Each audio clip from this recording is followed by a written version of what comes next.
As-tu déjà ressenti ce poids invisible sur ta poitrine? Ce bruit intérieur qui ne se tait jamais, même dans le silence? Nous vivons dans un monde où tout va vite, où l'âme est fatiguée avant même que le corps ne le soit. Nous cherchons la paix dans les choses, alors que la paix n'a jamais été une chose. Elle a toujours été une relation avec Allah. N'est-ce ce point par l'évocation d'Allah que se tranquillisent les cœurs? Coran 13, 28. Alors dis-moi, quand as-tu pour la dernière fois réellement confié ton cœur à Allah? 1. Qu'est-ce que la vraie sérénité? La sérénité n'est pas un décor paisible.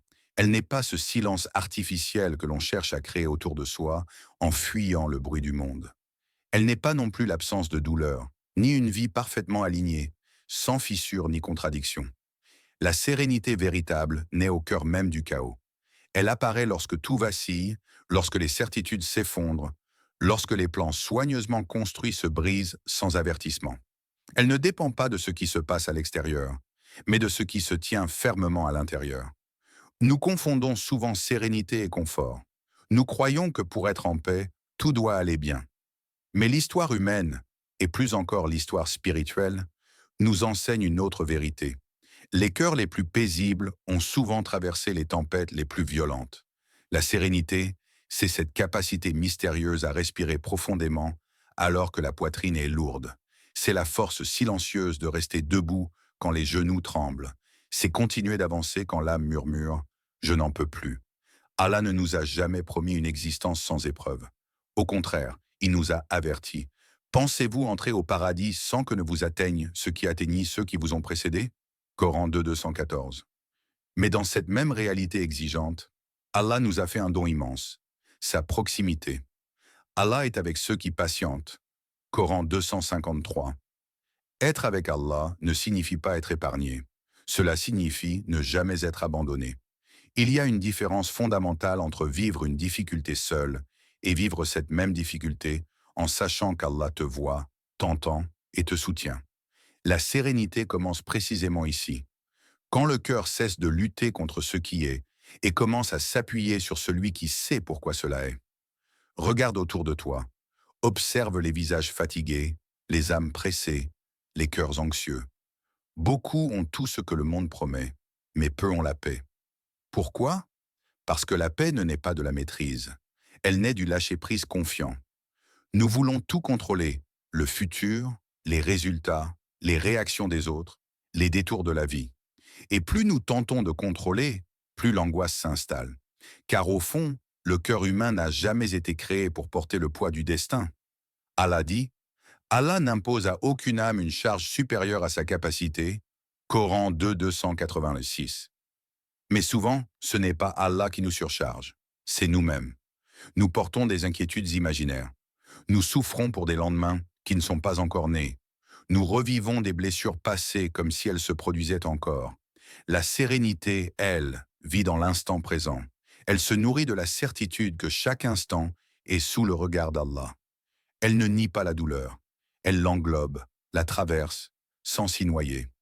C'est le cœur qui dit « Je ne comprends pas tout, mais je fais confiance ». Et cette phrase, lorsqu'elle est sincère, transforme l'intérieur de l'être. Pose-toi cette question, lentement, sans te juger. Cherches-tu à contrôler ta vie ou à faire confiance à celui qui la contrôle déjà? Si aujourd'hui ton cœur est agité, ce n'est peut-être pas parce que ta situation est trop lourde, mais parce que tu la portes seul. La sérénité commence le jour où tu acceptes que certaines choses ne dépendent pas de toi et que ce renoncement n'est pas une faiblesse, mais une sagesse. 2. L'histoire qui éveille la confiance. Écoute cette histoire, non pas avec les oreilles, mais avec le cœur. Nous sommes à la Mecque. La persécution est à son paroxysme. Les croyants sont traqués, humiliés, torturés. Et le prophète Mohammed, que la paix et le salut d'Allah soient sur lui, reçoit l'ordre de quitter sa ville natale. La hijra n'est pas un voyage confortable. C'est une fuite, une traversée de l'inconnu, sous la menace constante de la mort. Le prophète, que la paix et le salut d'Allah soient sur lui, n'est pas seul. À ses côtés se tient Abu Bakr, que Dieu l'agrée, compagnon fidèle, cœur sincère, foi profonde. Il trouve refuge dans la grotte de Thao, un endroit étroit, sombre, silencieux. À l'extérieur, les pas des ennemis se rapprochent, si proches que l'on pourrait presque entendre leur souffle. Abou Bakr regarde l'entrée de la grotte. Son cœur s'emballe, pas pour sa propre vie, mais pour celle du messager d'Allah, que la paix et le salut d'Allah soient sur lui. Il murmure, inquiet, « Ô messager d'Allah, s'ils baissent les yeux, ils nous verront. » Et c'est là que se produit quelque chose d'extraordinaire, quelque chose qui dépasse la logique humaine. Le prophète, que la paix et le salut d'Allah soient sur lui, ne panique pas. Il ne hausse pas la voix. Il ne cherche pas d'issue désespérée. Il parle avec une sérénité absolue, comme si le danger n'existait pas. Ne t'attriste pas, Allah est avec nous. Ces mots ne sont pas une tentative de se rassurer. Ils sont une certitude. Allah décrit cet instant dans le Coran. Alors Allah fit descendre sa quiétude sur lui. Coran 9:40. Imagine la scène. 2 hommes, aucune arme, aucune protection visible, aucune armée, mais une présence invisible qui remplit l'espace. La grotte n'est plus un lieu de peur. Elle devient un sanctuaire de confiance. Ce n'est pas la situation qui change, c'est le cœur. Et cette différence est capitale, car Allah n'a pas fait disparaître les ennemis. Il n'a pas ouvert une porte secrète. Il a envoyé la quiétude. Cela nous enseigne une leçon profonde. La protection d'Allah ne consiste pas toujours à supprimer l'épreuve, mais à renforcer le cœur pour qu'il la traverse. Aujourd'hui, toi aussi, tu as peut-être ta grotte, un endroit étroit dans ta vie, une situation où tu te sens coincé, entouré de peur, d'incertitude, de pression. Et comme Abou Bakr, ton cœur tremble. Pas forcément par manque de foi, mais parce que tu es humain. Alors pose-toi cette question. Si Allah était avec eux dans une grotte sombre, pourquoi douterais-tu qu'il soit avec toi dans ta vie? La même promesse est toujours valable. Le même Allah veille encore. La même quiétude peut descendre, si le cœur s'ouvre à la confiance. Et parfois, une seule phrase suffit à transformer la peur en paix. Allah est avec moi. 3. Pourquoi nous perdons la sérénité? Nous perdons la sérénité lentement, souvent sans nous en rendre compte. Elle ne disparaît pas d'un seul coup. Elle s'effrite, pensée après pensée, inquiétude après inquiétude, jusqu'à ce que le cœur devienne un champ de bataille invisible. Tout commence par une idée profondément ancrée en nous. Tout dépend de moi, mes décisions, de moi, mes efforts, de moi, mes erreurs, de moi, mon avenir. Cette idée semble, à première vue, responsable, mature, rationnelle. Mais spirituellement, elle est lourde. Elle place sur le cœur humain un poids qu'il n'a jamais été conçu pour porter.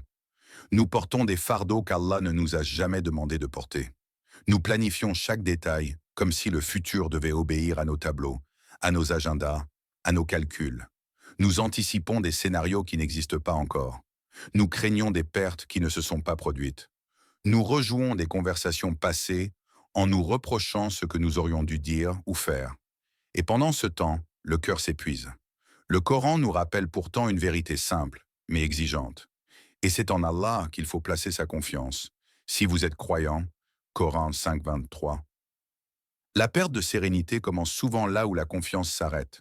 Nous faisons confiance à Allah pour les grandes choses, mais pas pour les détails, pas pour le travail, pas pour les finances, pas pour l'avenir des enfants, pas pour cette décision précise qui nous hante.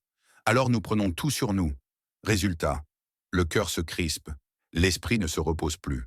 Le sommeil devient léger, fragile, interrompu par des pensées insistantes. Dis-moi honnêtement, combien de nuits as-tu perdu à t'inquiéter pour quelque chose qu'Allah avait déjà écrit?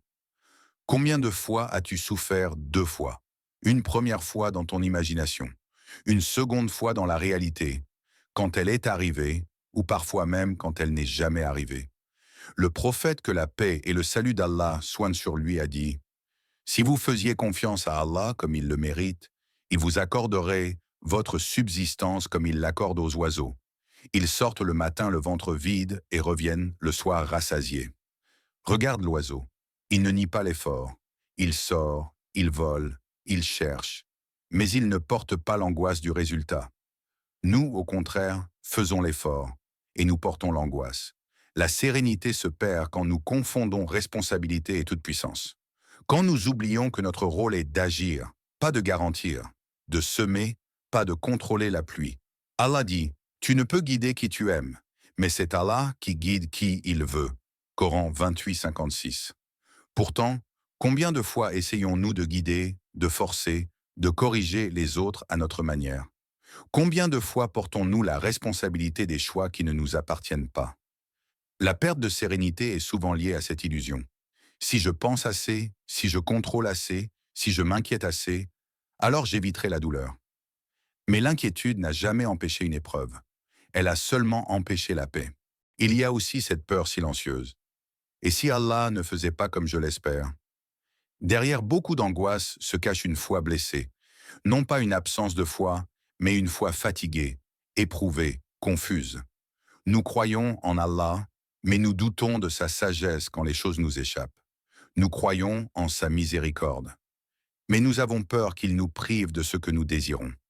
Alors nous nous accrochons, plus fort, plus serré, jusqu'à nous faire mal. Et pourtant Allah dit, Allah est doux envers ses serviteurs. Coran 42, 19. La sérénité se perd aussi quand nous oublions que le monde n'est pas notre destination finale. Quand nous vivons comme si tout devait être parfait ici et maintenant. Chaque injustice devient insupportable. Chaque retard devient une catastrophe. Chaque perte devient un effondrement. Alors que le croyant est appelé à vivre avec une autre perspective. La vie d'ici-bas n'est qu'un divertissement et un jeu. Coran 57, 20. Quand cette perspective s'efface, la pression augmente. Et le cœur, privé de sens, s'alourdit. 4. L'épreuve cache un don. Il y a des moments dans la vie où les mots ne consolent plus. Des moments où les conseils glissent sur le cœur sans y entrer. Des moments où la douleur est trop fraîche, trop vive, trop réelle. C'est souvent dans ces moments-là que l'épreuve commence à parler. Pas avec du bruit, pas avec des réponses immédiates, mais avec une présence insistante, presque dérangeante. Chaque épreuve est un message. Pas toujours clair, pas toujours doux, mais toujours porteur de sens. Chaque retard est une protection, même quand il ressemble à un abandon. Chaque perte peut être une miséricorde déguisée, même quand elle laisse un vide. Allah dit, il se peut que vous détestiez une chose, alors qu'elle est un bien pour vous. Coran 216. Ce verset n'annule pas la douleur. Il ne dit pas, tu ne souffriras pas. Il dit, tu ne vois pas tout. Nous voyons l'instant. Allah voit l'ensemble. Nous voyons ce qui nous quitte. Allah voit ce qui nous est épargné. Imagine une porte qui se ferme devant toi. Tu frappes, tu insistes, tu pleures parfois. Mais derrière cette porte fermée, il y avait peut-être une blessure plus profonde, un égarement, un éloignement d'Allah que ton cœur n'aurait pas supporté. Combien de fois, avec le recul, as-tu dit « Alhamdulillah que cela ne s'est pas fait ». Mais sur le moment, tu souffrais. L'épreuve a cette capacité étrange. Elle brise les illusions. Elle enlève ce sur quoi tu t'appuyais trop. Elle te montre ce qui était fragile. Elle te ramène à l'essentiel.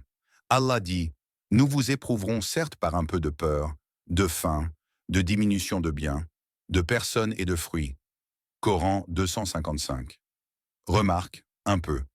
Même l'épreuve est mesurée, mais quand elle touche le cœur, elle semble immense. L'épreuve révèle aussi ce que la facilité cache, ta vraie relation avec Allah. Quand tout va bien, les invocations sont rapides. Quand tout s'effondre, elles deviennent sincères. Quand tout va bien, le cœur se disperse. Quand tout fait mal, il se concentre. Imagine si ce que tu pleures aujourd'hui était précisément ce qui devait te rapprocher d'Allah demain. Si cette douleur devenait une porte vers une prière plus profonde, vers une humilité plus vraie, vers une reliance plus sincère. Le prophète, que la paix et le salut d'Allah soient moi sur lui, a dit « La grandeur de la récompense est proportionnelle à la grandeur de l'épreuve. » Cela ne signifie pas que tu dois aimer la douleur. Cela signifie que la douleur n'est pas vide. Elle travaille le cœur, elle le polit. Elle enlève parfois ce qui empêchait la lumière d'entrer. Et si cette douleur n'était pas une punition, mais une invitation à revenir vers lui, une invitation à déposer ce que tu portais seul, une invitation à reconnaître ta fragilité sans honte, une invitation à dire « Ya Allah, j'ai besoin de toi ». Et parfois, c'est seulement quand tout le reste disparaît qu'Allah devient enfin suffisant. 5. Le secret du tawakkul, confiance en Allah. Le tawakkul n'est pas un état passif. Ce n'est pas s'asseoir et attendre que la vie se règle toute seule. Ce n'est pas non plus fermer les yeux sur la réalité, ni nier les responsabilités. Le tawakkul est un équilibre intérieur, un point précis entre l'effort humain et l'abandon confiant. Faire confiance à Allah signifie d'abord faire ta part avec sérieux, avec sincérité, avec engagement. Puis accepter profondément que le résultat ne t'appartient pas. Le prophète, que la paix et le salut d'Allah soient sur lui, a résumé cette sagesse en une phrase courte mais éternelle.